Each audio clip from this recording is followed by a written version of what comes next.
perjalanan hidayah seorang pemuda Papua. Namanya adalah Yohanes Mabel. Lahir di sebuah desa kecil di pegunungan tengah Papua. Ia tumbuh besar dalam keluarga Nasrani yang taat. Ayahnya seorang pendeta, ibunya aktif dalam kegiatan gereja. Sejak kecil, Yohanes sudah terbiasa membaca Alkitab dan mengikuti ibadah minggu tanpa pernah absen. Namun, sejak remaja, ada kegelisahan dalam dirinya. Setiap kali melihat umat muslim salat dengan tertib dan teratur di kota Wamena, hatinya selalu bertanya, kenapa mereka tampak begitu tenang? Tapi ia simpan semua itu dalam hati. Setelah lulus SMA, Yohanes mendapat kesempatan kuliah di Makassar, Sulawesi Selatan. Di kota ini, jumlah muslim sangat dominan. Ia mulai bergaul dengan teman-teman muslim. Meski awalnya canggung, lama-kelamaan dia merasa nyaman karena teman-temannya selalu bersikap jujur, rendah hati, dan menghormati keyakinannya.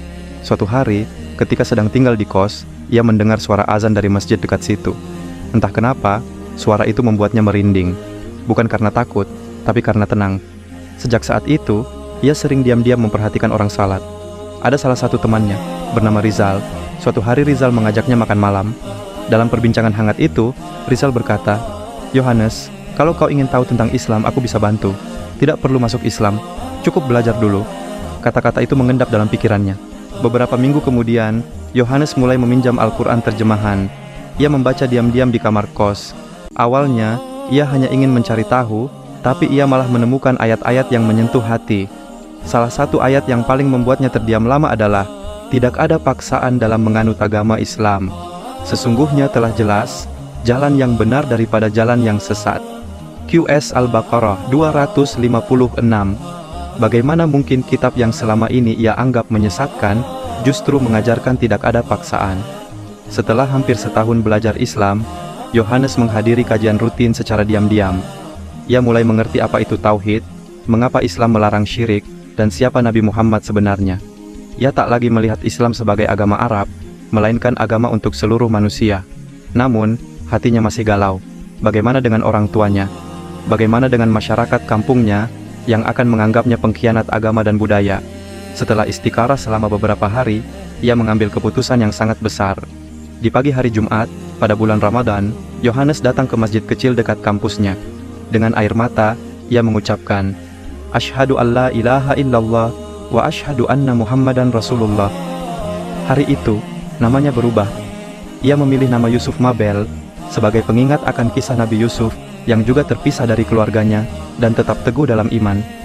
Tangis bahagia mengiringi pengislamannya.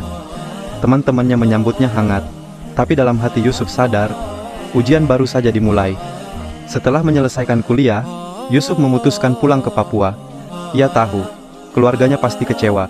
Dan benar saja, ayahnya sangat marah. Ia bahkan diusir dari rumah. Namun Yusuf tidak membalas dengan amarah. Ia tetap menghormati orang tuanya, memberi makanan saat mereka sakit, dan mendoakan mereka setiap malam. Bertahun-tahun kemudian, ibunya mulai luluh. Ia melihat Yusuf tidak pernah melupakan keluarganya, meskipun berbeda keyakinan. Ia bahkan membantu membangun fasilitas air bersih di desanya, tanpa pernah berharap pujian. Dan suatu hari, saat ibunya sakit keras, ia berbisik kepada Yusuf, "Doakan mama dalam agamamu. Mama tahu kamu anak yang baik." Yusuf kini menjadi seorang dai dan guru ngaji di Papua. Ia tidak memaksa orang untuk masuk Islam, tapi lewat akhlaknya, banyak orang tertarik belajar Islam. Ia tahu bahwa hidayah hanya milik Allah, tapi tugasnya adalah menyampaikan dengan kelembutan. Kisah Yusuf mengingatkan kita bahwa iman tidak mengenal batas suku, bangsa, atau warna kulit. Ia juga mengajarkan kita bahwa keteguhan dalam mencari kebenaran selalu berbuah manis, meski harus melalui banyak air mata.